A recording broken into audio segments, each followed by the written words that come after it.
So what's going on, guys? Welcome back to another video. This is going to be the final video in the home workout playlist series. So I'm going to have a link above so you can access all those. So this is going to be the shoulder video to complement the chest and triceps one I did initially, back and biceps, and then finally the leg video I did too.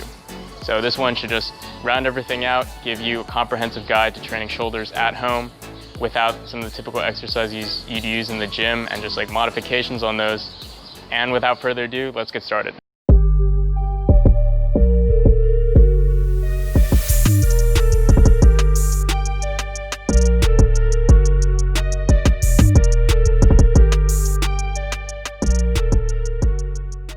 Alright, so two goals of this video. The first one is a simplistic and effective approach to training your shoulders at home. So I'm just going to go through the top 3 exercises that you should be doing at home if you want to gain mass in your shoulders. The second goal of this workout is to target all the different parts of your shoulder, but we're going to especially focus in this case on at least like bringing up the fact that a lot of people don't really target that posterior part of your shoulder. And so this leads to like your shoulders rounding, and then this can also affect posture and lead to like chronic pain, chronic injury. So that's just something we want to avoid, and we're going to make sure that we specifically address it within this workout. First exercise, you guys are probably very well aware of like a dumbbell overhead press. If it's your first time in the gym, that you may not be, but that's going to be the top way to develop mass in like the medial and anterior part of your shoulder, as well as a little bit in the upper chest too. So right in the gym, we're used to just like, you can just keep slapping on plates. At home, we're a little bit more limited. So if you have adjustable dumbbells, I recommend putting them all into one and then doing this exercise unilaterally as I'm demonstrating in front of you. So you do want to make sure that while you're using a heavy weight, your form is also correct, so you're not straining your lower back as you try to push the weight up. So I'm going to demonstrate some of the proper form and then also what happens when the weight is a little bit too heavy. Before I move on to the next exercise, if you're new to the channel, scroll down a little bit, click subscribe and turn notifications on, because I release new videos at least weekly, hopefully weekly, of content just like this. So the second exercise is going to be targeting that medial portion of your shoulders, right, nice in the middle part. It's going to be a lateral dumbbell raise. You're probably very familiar with like seeing people do this whenever, you know, shoulder exercises are brought up. It's like a pretty common go-to one for a lot of people to do. Important to note on this, if you're using a really heavy weight or like a weight that's on the heavier side, you want to make sure that you kind of like bend your elbows a little bit. So as you do your raise, you want to keep a bend in your elbows as I'm demoing above, right? And this is just going to help protect yourself from injury a little bit. You'll be able to feel the difference. So there's people who do this exercise multiple ways.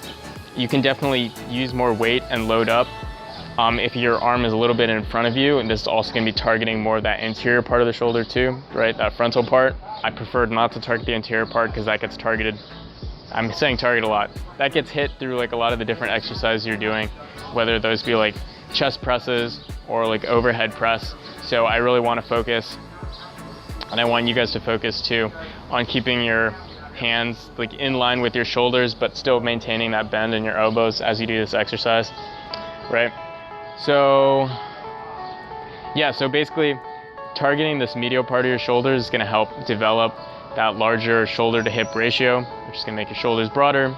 And then if you work like abs, again, you know, your waist is going to be smaller too. So last exercise is going to be a corrective exercise, and this is very important because a lot of people don't really train the posterior part of their shoulder, which is the back part. So if you don't do that, then it's going to lead to the front part becoming a lot stronger, the back's going to become weaker, and your shoulders are going to start to kind of round in like this, right?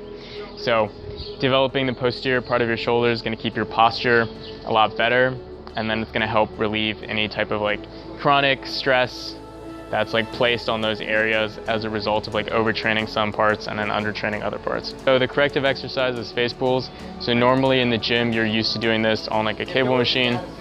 You know, reach out, pull the cables towards you like this. However, like whenever you're at home, it's a lot more difficult to train this movement. So if you looked at other like fitness YouTubers, Athlete X and other popular videos such as that, the way they modify face pull at home is to have your weight below you. So you're gonna kind of go into more like a bent over row position.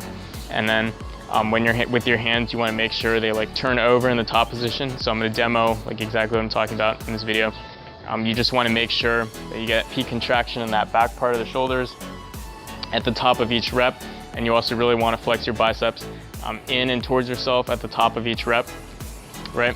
And yeah, that's gonna be the best way to like finish your shoulder workout. So in the description, I'll link like a basic shoulder routine that you can do. I'm just like kind of mixing these various exercises, and I'll give you various reps and sets too for it if you really want that. But that about wraps this video up. If you found something in it helpful and informative, then don't forget to subscribe to the channel, leave a comment down below what it was or what you want to see in future videos. And appreciate your time and interest in watching this video, and I will see you in the next one.